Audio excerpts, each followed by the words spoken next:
I once read a story about a girl who grew up in a small town. Life was not easy for that girl. Her parents were hard workers, and like many other parents, they loved their children, but in a very tough way. Her dad was a carpenter who had to work at various places. Her mom was running a small shop to earn some extra money for the family.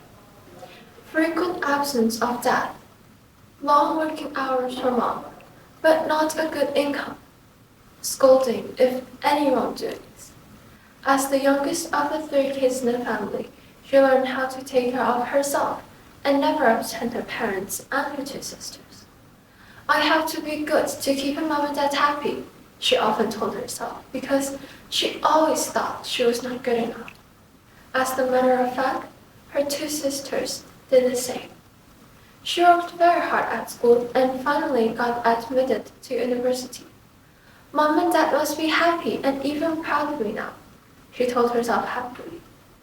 But her life, to a great extent, did not change much as it continued. She found that she has been isolated by others, even though she tried to be nice to everyone by doing things whatever she could. She wondered if it was her problem, so she even voluntarily bought breakfast for two of her roommates, but only found this pushed them further away. Feeling lost, distressed, and desperate, she did not know what was wrong. She just wanted to be nice. She just wanted to be seen and accepted. A deep sorrow swept over me while reading this story. You may say this is only a story which does not really relate to our lives. But let's be very honest with ourselves. Haven't there been any occasion that you felt you might say something that you don't want to say, or do something that you had no intent to do, just not to offend others? Or let me put it in a different way. You just want to make others happy by saying or doing something you don't agree with, or even hate. You're not alone if your answer is yes. Here's a quote from the website, TEDxYouth The reality is that most of us, to varying degrees, feel fear about how others think of us. This can have to do with how we look, what we're doing to our schoolings and careers, what choices will we make in our personal lives.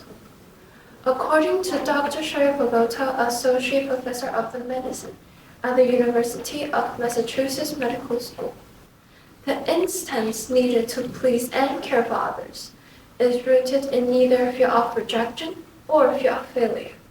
She explains that people-pleasing is rooted in a person's early experiences, that is, childhood.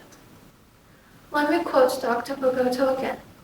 Fear of rejection may arise from early relationships in which love was conditional, or in which you are abandoned by a very important person in your life.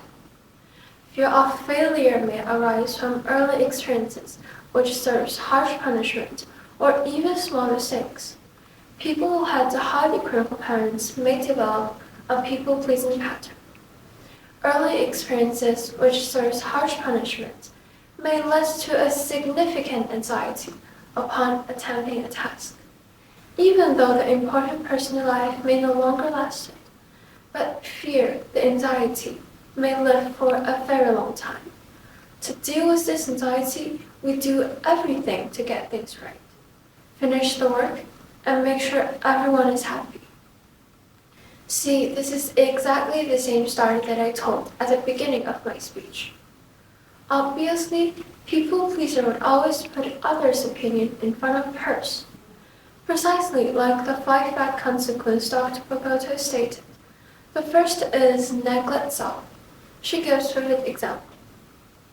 Imagine you're driving a Red Cross truck on the road to deliver extra food and water to a hurricane victim, which is an urgent need. You therefore rush to everyone without stop to fill your truck. Then eventually, you have been stuck on the road, being unable to help anyone, even yourself. If you don't care about yourself, then who will? In addition to this, I would also like to add some more points. By pleasing others all the time, we might risk losing our principles. Scenario: a misbehaving roommate wants you to join his misconduct. Will you go because you don't want to offend him? But wait a minute, can we stop pleasing others all the time? The good news is, yes. The first thing we need to do is to better understand ourselves. I'm not saying that we don't care about others, but in this case, we must put ourselves in the first place. We already know that people-pleasing is rooted in a person's childhood, and that a people-pleaser is not aware of his or her people-pleasing behavior, which is part of their everyday life. Now, see it, and most importantly, see ourselves, hear ourselves. We're equally good as others. We're equally worthy of love, worthy of care. We're worth more than our fear and self-doubt. Secondly, we also need to know the power of building a boundary. The question is, we're so used to say yes all the time. Then when and where to say no? There has never been a boundary in my life. Well, I would say that there has always been an invisible boundary, built by an invisible hand, fear. Now it's time to tear down this wall. It may take some trial and errors, but now start. Done is better than perfect. Taking this opportunity, I would also like to say something to the parents. See your children, hear your children, love your children unconditionally, just as your children love you unconditionally. Thank you.